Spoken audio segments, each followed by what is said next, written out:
Hello everyone, in this video, I'm going to show you how to use ChatGPT 4 for free without paying for ChatGPT Plus. Let's get started step by step. First, open your browser and go to a website called Poe.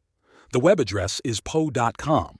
Poe is a platform created by Quora, and it gives you access to different AI models, including GPT-4. You can create a free account with your email or sign in using Google or Apple. Once you're signed in, you'll see a list of bots. Look for the one called GPT-4. If you see it, click it, and you can start chatting with GPT-4 immediately. Keep in mind that Poe sometimes limits the number of messages you can send to GPT-4 in a single day. This means you might only be able to use it for a few questions at a time, but it's still completely free.